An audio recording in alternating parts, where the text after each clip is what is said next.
Please close your eyes for just a moment. Try to remember the distinct smell of onions frying in a heavy cast-iron skillet, or the sound of the evening news playing softly on the television in the background. Think about the heavy clinking of forks against ceramic plates, and the warm golden light of the kitchen fixture shining down on your family.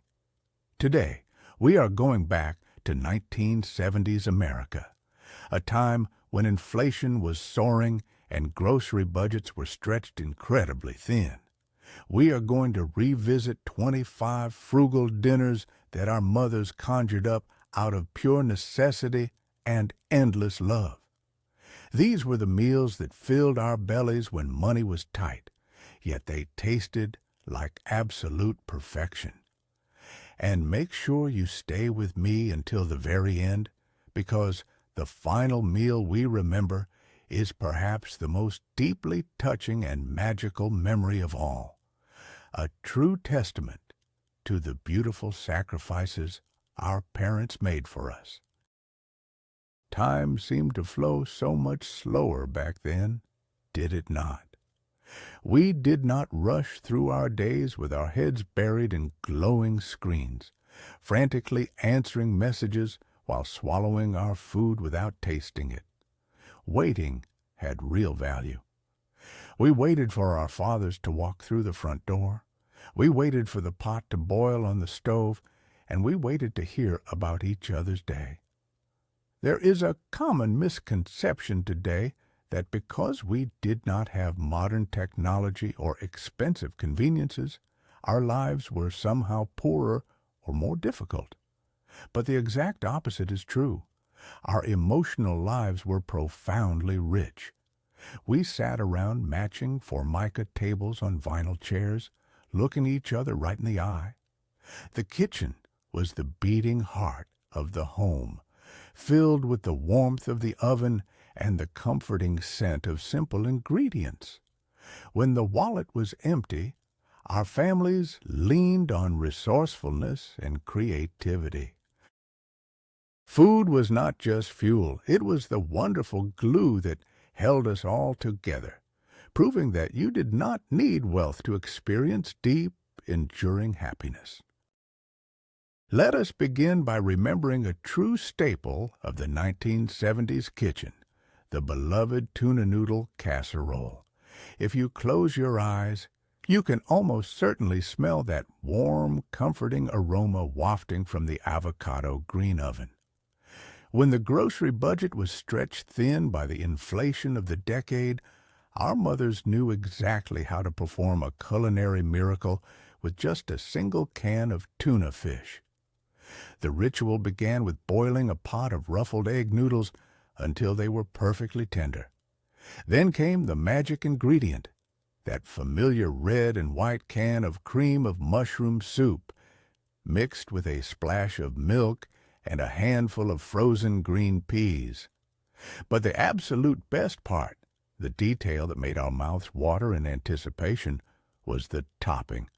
We would take a handful of ordinary potato chips and crush them up, sprinkling those salty, greasy crumbs all over the top before sliding the glass dish into the oven. We would watch through the little window as the edges bubbled and the chips turned a deep golden brown. Sitting around the table, taking that first hot, creamy, crunchy bite, we never once thought of this as a cheap meal. It felt like a feast, a warm hug in a bowl that brought the whole family together at the end of a long, tiring day. And now, let us remember another legendary dinner that saved many families when payday was still a few days away, the classic cream-chipped beef on toast. Many of our fathers affectionately, or perhaps not so affectionately, called this dish by its famous military abbreviation, a humorous nod to their days serving in the armed forces. The preparation was a beautiful, rhythmic ritual.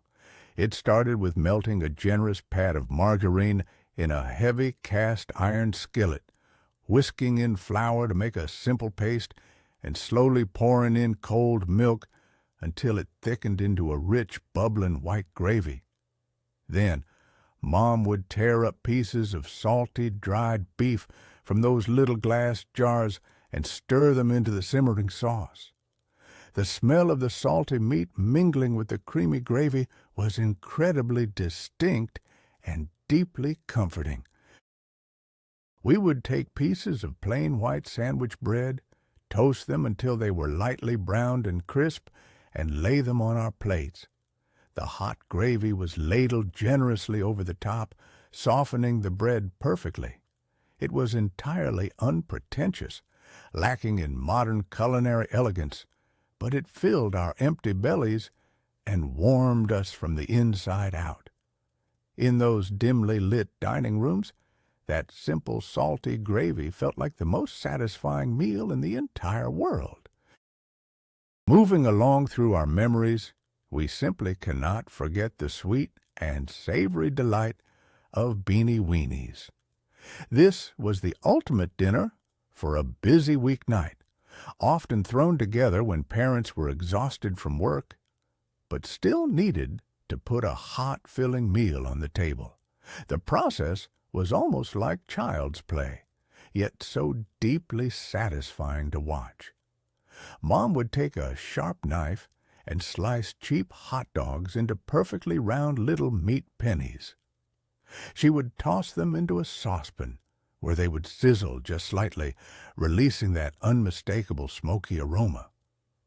Then came the main event, opening a large can of baked beans, thick with brown sugar and a tiny piece of salt pork, and pouring it over the sizzling franks. The concoction would bubble away on the stove, turning into a thick, glossy, mahogany-colored stew. We kids absolutely loved it.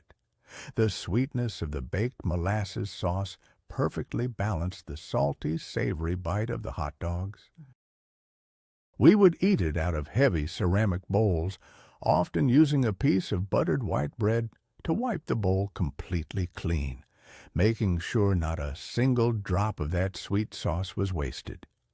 It was a dish born out of pure economic necessity, but to our childhood palates, it was nothing short of a culinary masterpiece.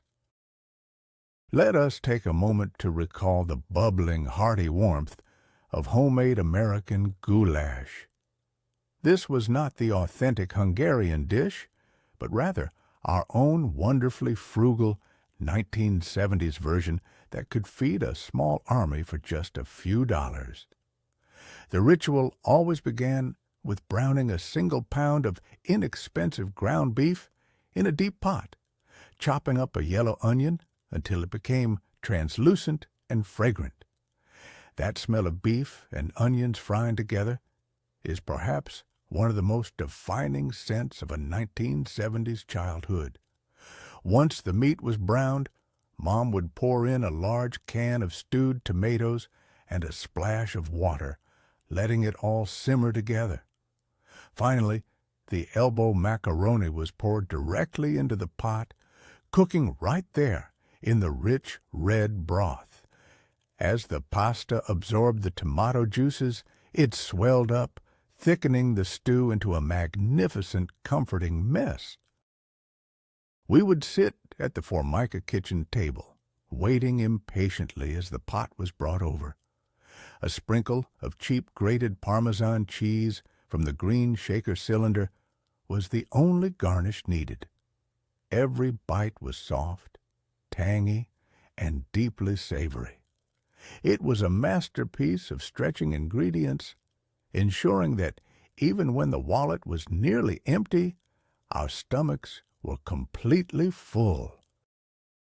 And who could possibly forget the absolute revolution in our kitchens when the smiling white glove of Hamburger Helper made its debut?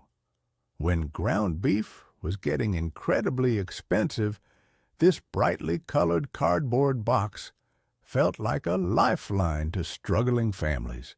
It promised to make 1 pound of meat go further than ever before, and it delivered on that promise spectacularly. The ritual of making cheeseburger macaroni was a staple in almost every home. We would watch Mom brown the ground chuck, drain off the excess grease into an empty tin can on the counter, and then stir in the dry pasta and that magical packet of powdered cheese and spices. Adding milk and water, she would let it simmer until the sauce magically thickened into a glossy orange coating that wrapped perfectly around every single noodle.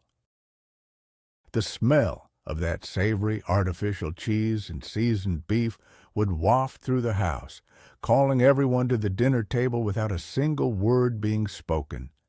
It was salty, it was incredibly rich, and it felt like a wonderfully modern convenience.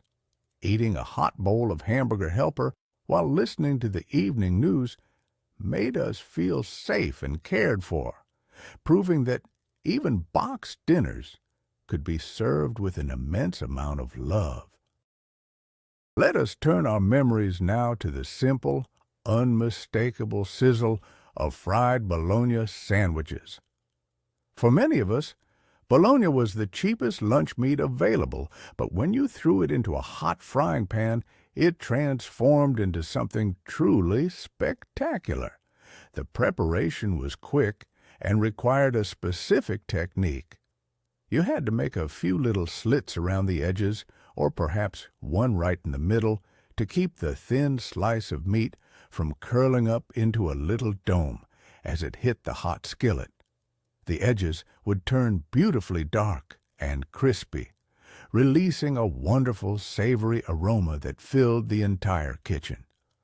Once it was perfectly fried, Mom would slide that hot meat between two soft slices of plain white sandwich bread, usually smeared with a generous dollop of bright yellow mustard, and perhaps a slice of processed American cheese that would instantly begin to melt from the heat of the bologna. When you took a bite, the contrast between the soft, yielding bread and the crispy, salty, hot meat was simply perfection. It was a dinner made in less than 10 minutes, costing only pennies per serving, yet it provided a deep, satisfying comfort that gourmet meals today simply cannot replicate. It was honest, hard-working food for hard-working families. Another absolute savior of the frugal 1970s pantry was the legendary blue and yellow can of Spam. Opening that can was a ritual all its own. You had to carefully twist the little metal key, peeling back the strip of metal to reveal the dense block of pink meat inside. While some folks turned up their noses at it, our mothers knew exactly how to make it delicious. They would slice it thick and lay the pieces into a hot skillet. The sound of Spam frying is something you never forget, a loud snapping sizzle as the fat rendered out and the edges began to caramelize. The kitchen would quickly fill with a rich, salty, slightly sweet scent. Once both sides were fried to a deep, crispy brown, it was served alongside whatever we had on hand. Perhaps it was piled onto a plate next to instant mashed potatoes or served with a side of canned green beans. Sometimes it was just eaten on a bun like a simple hamburger. That crispy exterior and tender, salty center felt incredibly satisfying after a long day of playing outside in the neighborhood. Spam was a testament to the resourcefulness of our parents, a canned luxury that brought a strange but profound sense of warmth and security to our evening dinner tables. Now let us remember a meal that felt like an incredible treat, even though it was born purely from a tight budget: the beloved English muffin pizza. Going out to a real pizzeria was a rare luxury in those days, something reserved only for special birthdays or rare celebrations. So, when Friday night rolled around and money was extremely tight, Mom would bring the pizzeria right into our kitchen. She would take a package of English muffins and carefully split them in half with a fork to preserve all those wonderful little nooks and crannies. We children were often allowed to help with the assembly line. We would spoon cold tomato sauce from a glass jar onto the soft white circles, spreading it out to the edges. Then came the cheese, usually cheap mozzarella or even slices of processed American cheese torn into thin strips. A sprinkle of dry oregano made it smell just like a real Italian restaurant. We would watch them bake in the toaster oven, mesmerized as the cheese bubbled and turned slightly brown. Biting into that crunchy, chewy, tomato-soaked muffin was pure joy. It was a meal that turned frugality into a fun, interactive family game, proving that you did not need a lot of money to create a festive and joyful atmosphere. Let us reflect on the undisputed king of the frugal dinner table, the classic American meatloaf. Meatloaf was never just about the meat, it was a master class in the art of stretching. To make a single pound of ground beef feed a family of 5 or 6, our mothers had to be incredibly creative. We remember watching Mom stand at the kitchen counter, her hands plunging directly into the cold mixture of raw meat, cracking an egg, and pouring in a huge handful of crushed Salton crackers or rolled oats.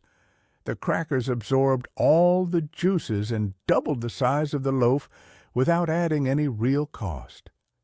She would mold it perfectly into a glass baking dish, and then came the crowning glory, a thick, generous layer of sweet ketchup spread right over the top. As it baked in the oven, that ketchup would caramelize into a sticky, dark red glaze that smelled absolutely divine. Served alongside a steaming mound of instant mashed potatoes and buttered canned corn, it was the definition of hearty comfort food. The leftover slices, if there were any, made the most incredible cold sandwiches the next day. Meatloaf was a symbol of motherly love, a physical representation of making something wonderful out of almost nothing. We must also take a moment to honor the tall, pale pink can of salmon, which magically transformed into elegant salmon croquettes. Fresh seafood was entirely out of the question for most families on a strict budget. But canned salmon was an affordable staple in the pantry. Preparing this dinner was a meticulous process. Mom would empty the can into a glass bowl and carefully pick through the pink meat, removing the tiny round bones and dark skin.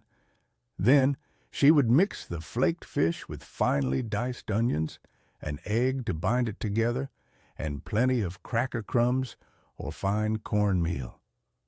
We watched as she formed them into perfect little patties with her flour-dusted hands.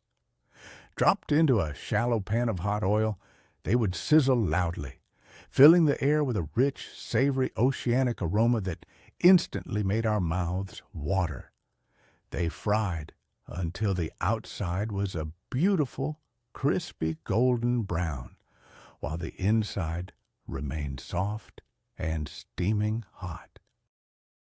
We usually ate them with a squeeze of fresh lemon juice or a dollop of creamy tartar sauce, served alongside buttery white rice or sweet green peas.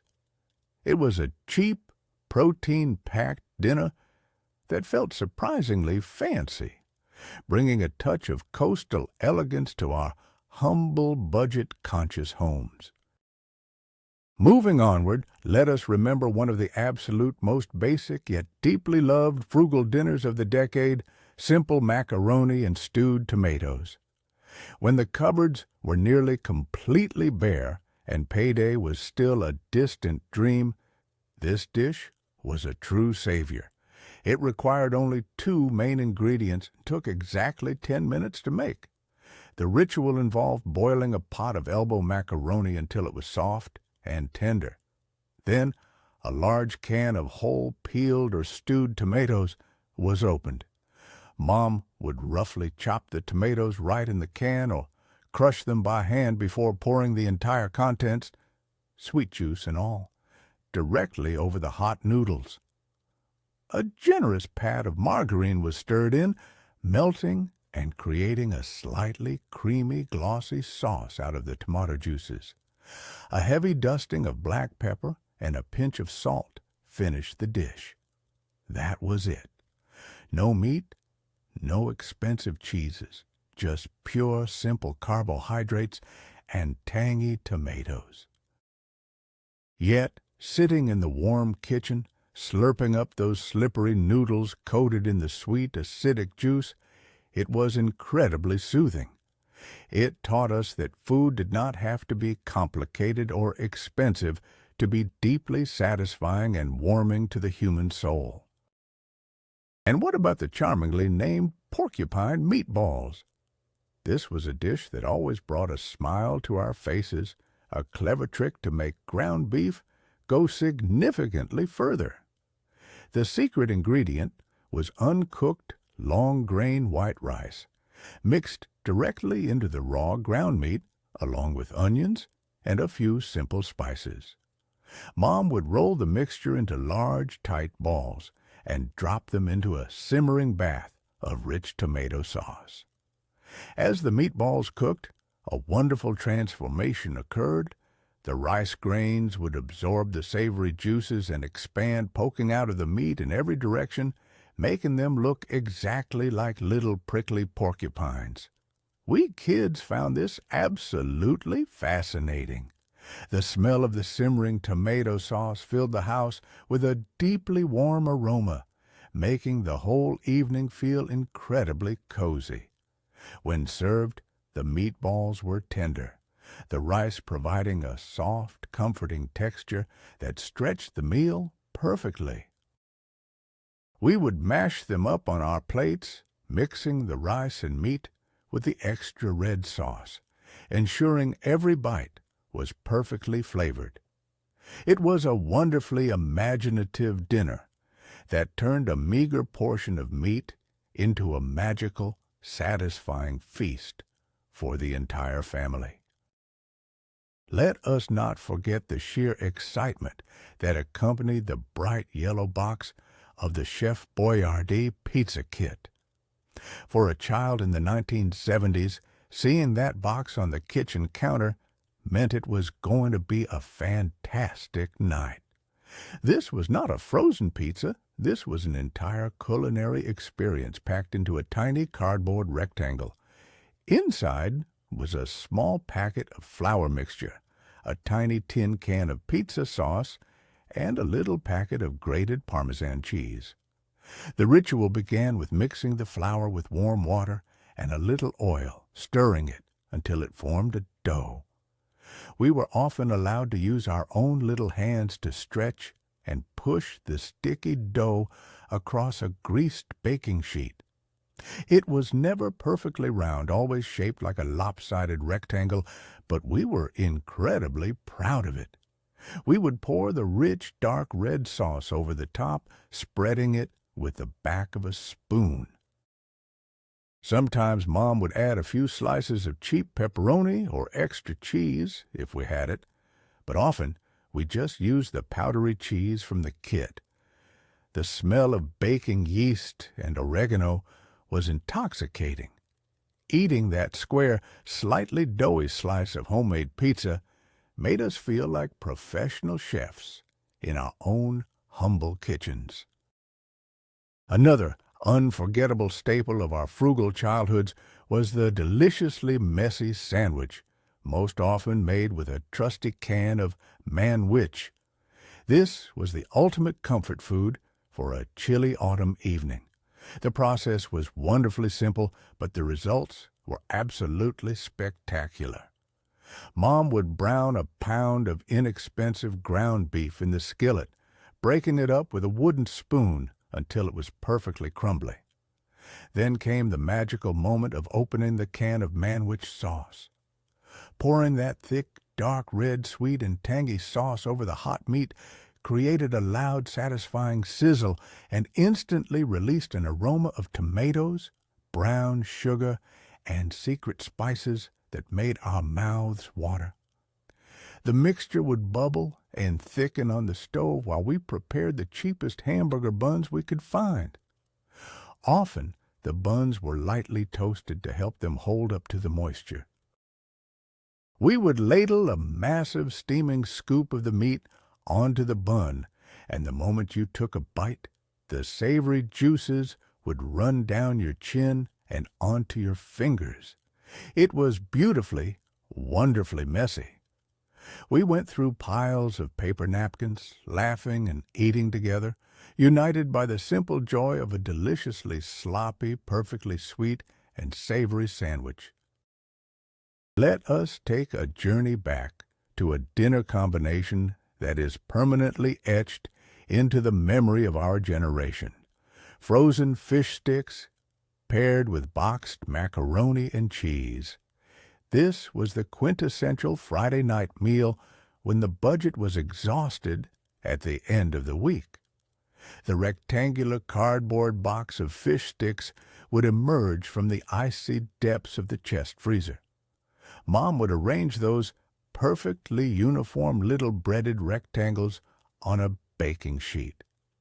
Meanwhile, a pot of water boiled on the stove for the Kraft macaroni and cheese.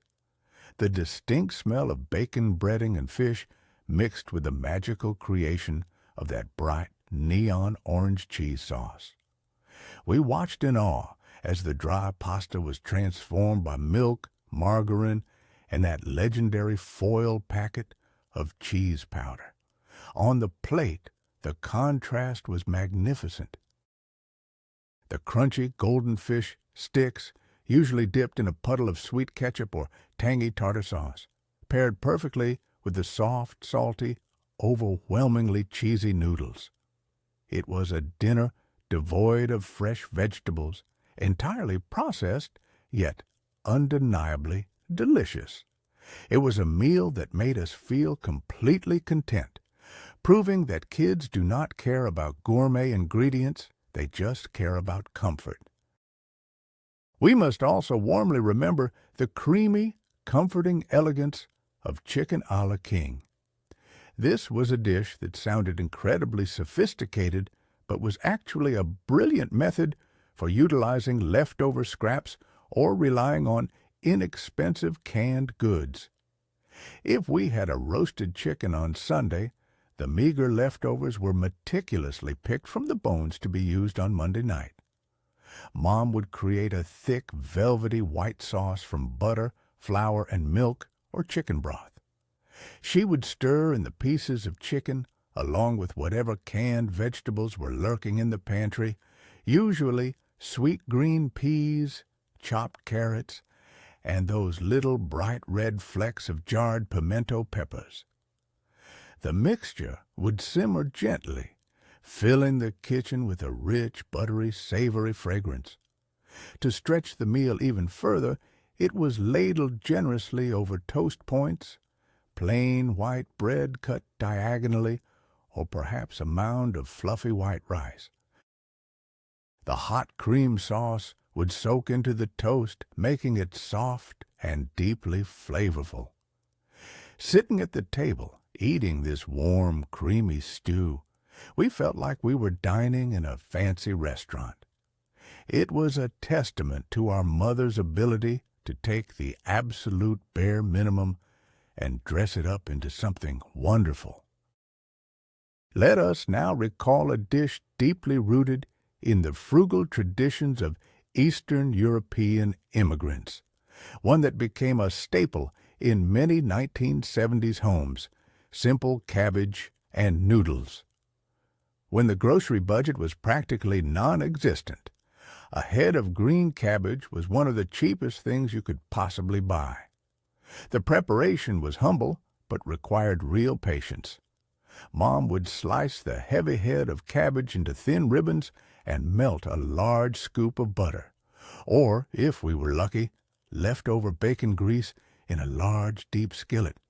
The cabbage would fry slowly, breaking down and caramelizing, turning from pale green to a beautiful, translucent golden brown. The smell of frying cabbage in butter is incredibly nostalgic, sweet, earthy, and deeply comforting. Once the cabbage was perfectly tender and sweet, it was tossed with a batch of hot boiled egg noodles. A heavy hand of black pepper and a generous pinch of salt were the only seasonings required. It was a peasant dish, incredibly heavy on the carbohydrates, but it filled our stomachs like a lead weight, keeping us warm and satisfied through the cold winter nights. Eating it together, we felt a deep connection to the generations before us. And who could possibly forget the deliciously simple magic of Welsh rarebit, or as most of us simply called it, cheese on toast. This was the dinner for nights when the pantry was truly barren, when the only things left were bread, milk, and a block of sharp cheddar cheese. But oh, what a magnificent meal it was! Mom would grate the cheese directly into a saucepan, melting it gently over a low flame. She would whisk in a splash of milk, a dollop of yellow mustard, and maybe a dash of Worcestershire sauce if we had it, until it transformed into a thick, glossy, bubbling golden liquid. The smell of the sharp cheese melting on the stove was intense and incredibly appetizing. Meanwhile, thick slices of bread were toasting in the broiler until they were crisp enough to hold the weight of the sauce. The hot cheese was poured directly over the toast, pooling on the plate. We would eat it with a fork and knife, every bite rich, savory, and wonderfully gooey. It was essentially a deconstructed grilled cheese sandwich, but serving it open-faced with a poured sauce made it feel like a proper, hearty dinner. It was a brilliant, warming meal that cost almost nothing, but felt incredibly luxurious. Let us take a moment to savor the memory of a true skillet masterpiece, fried potatoes and hot dogs. This dish was the ultimate example of country-style frugality, brought into our modern suburban kitchens. The ritual began with peeling and slicing several large russet potatoes into thin, uniform rounds. Mom would heat a generous layer of cooking oil or bacon drippings in a heavy cast-iron skillet, carefully dropping the potato slices into the shimmering fat. The sound of that intense sizzle, followed by the starchy, earthy aroma of potatoes frying, is something that immediately transports us back to childhood. She would let them cook undisturbed until the edges turned a dark, crispy brown.